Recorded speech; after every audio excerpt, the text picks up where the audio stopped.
Well, hello, everybody. It's Leah. I just wanted to thank you all for tuning in tonight. If you're catching me on the replay, just let me know. Type hashtag replay in the comments. All right. I just want to thank you all for tuning in tonight. I am a personal development and family life coach. And what I do is I empower women to strengthen their families by helping them to free themselves of emotional bondage and repurpose their pain and walk in their passion and purpose. So it has been a busy week for me this week. I am preparing for my upcoming virtual spa event, Relax, Release, Renew. And it's going to be a good time. So, we're going to learn how to let go of toxic behaviors and patterns that keep us emotionally bound. And we're going to learn how to take that pain and the lessons that we've learned from it and use it to better ourselves so that we're free in our mind and in our hearts and in our bodies so that we can serve from the place of our purpose. All right. So, you don't want to miss out on that. Make sure that you register. And I'll be sure to put the links in the comment for you to go in and check it out and snag your seat. Okay. All right. So tonight we are going to be talking about the topic looking for love in all the wrong places. Can you relate to that? Looking for love in all the wrong places. All right. Now let me hush this. I'm talking to myself. All right. So, um, to begin with, let's go on and define what we're talking about when we say that someone is looking for love in all the wrong places. What do we mean when we say looking for love? What is love? Well, essentially, when people are looking for love, they're searching for acceptance, for validation, for approval, and a sense of belonging. They want to feel like they're important to someone. So, what happens is that somewhere down the line, we face some sort of rejection. And rejection can show up in many forms. And this could be a case of neglect or abuse by a parent or a friend or a family member, or perhaps in dealing with an absentee parent. It can stem from bullying or maybe even some sort of trauma experienced early in life. So when bad things happen to us, especially early in life, we internalize it in some kind of way. Now, a young mind doesn't necessarily understand how to process all the thoughts and the emotions and the feelings that are associated with this type of pain. And they don't know that they don't know that it's not their fault. And the message they send to themselves is that they must have done something to cause this, or there must be something wrong with them. So they internalize it, and this sets a foundation for insecurity and low self esteem.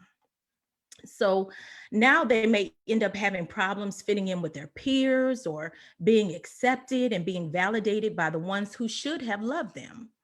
And this creates an emotional deficit. Have you ever heard the phrase, they have a hole in their heart and they're just looking for someone or something to fill it? That just means that they have an unmet need and they'll try anything at any cost in order to fulfill it. So, what does this look like? Well, in childhood, it can go one of two ways. So, the first is going to be rebellion. The child may get in trouble at school or at home or in the streets. They may become the bully or the aggressor and eventually grow up to become an adult that has trouble functioning in society. And this can lead to a life filled with negative consequences for them. And the other way that it can go is for the child to exceed, the other way that it can go is for the child to seek acceptance or validation outside of themselves. And they become a prisoner of their opinions to others. And they don't recognize their worth or their value unless someone else recognizes it for them. So this mentality stays with them as they grow from childhood into adulthood. And this can affect their relationships, their personal development, and their overall quality of life. So, one thing that is common in women that suffer from lack of confidence or low self esteem is that we end up giving away ourselves piece by piece in order to gain the love and acceptance in a relationship. We allow ourselves to accept less than what we deserve from our partner. To begin with, we rush into relationships without really even knowing who we're dealing with. We're having sex before we even know whether or not we share the same beliefs or how they deal with conflict or how they even handle their responsibilities. And truth be told, sometimes we don't even know their last name. No judgment. But another thing that we do is ignore red flags. You can tell a lot about a person by the way they talk with somebody, by the company they keep, the conversations they have, and the way that they treat people. But a woman that is unsure of herself will use the attention she gets from the wrong kind of person to build up a false esteem about herself. She will accept disrespectful behavior for fear of being replaced or rejected. It's a security that she's looking for, an assurance that she is someone's first choice and not their last resort. This kind of dependency can lead to abuse, and the abuser will have picked up on the fact that they can get away with mistreating this woman, and they will use that to their advantage to get what they want out of her, and it will chip away at her little by little until she either has nothing left to give or she comes to her senses and gets sick of it and walks away from the relationship. Now, in a moment of transparency, let me tell you that I have been that woman. I have accepted less than I should from a relationship, and I sacrificed my dignity, my integrity, and my body. And I compromised my value because I was willing to settle for less. I thought the promise was that they would love me, but that's not what was said or done.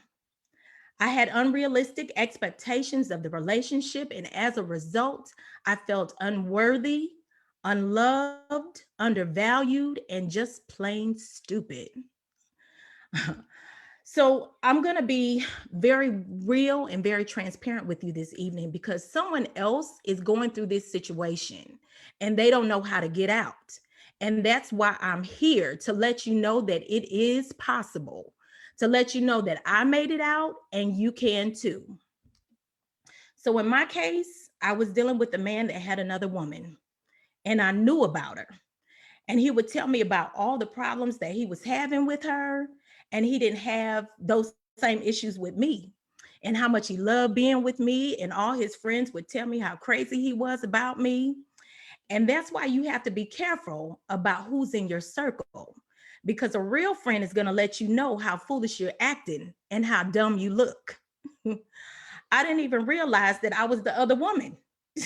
So I ended up creating this competition in my mind with this other woman who had no idea I even existed.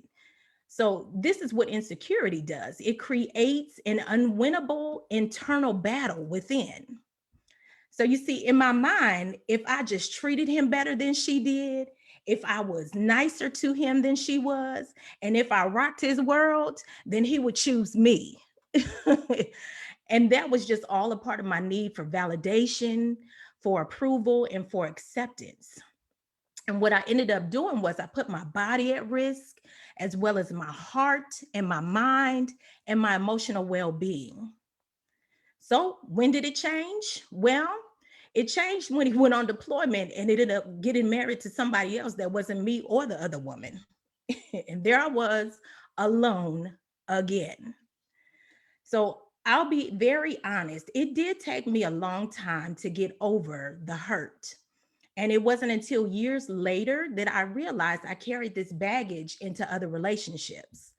Now, this affected personal and professional relationship. It wasn't just romantic relationships. Now, emotional wounds can wreak havoc in every area of your life. So you have to be careful not to project your pain on others. Now, once I realized that I needed to do the work, the first thing I did was to get up under a mentor. You need to be accountable to someone to make sure that you stay on track. You also need the example, a visual, so you can see somebody that's living the life that you desire, so you have a target to shoot for. I had to untrain my mind and learn how to replace negative thoughts about myself with positive affirmations that reminded me of who I was and of the value that I bring and the call and the purpose that is on my life. So I had to remove myself out of toxic situations and away from toxic people and let go of toxic behaviors and negative thinking. Now, what I did is a process. It took time, it took patience, and it took a lot of work. But I stand here today a brand new person.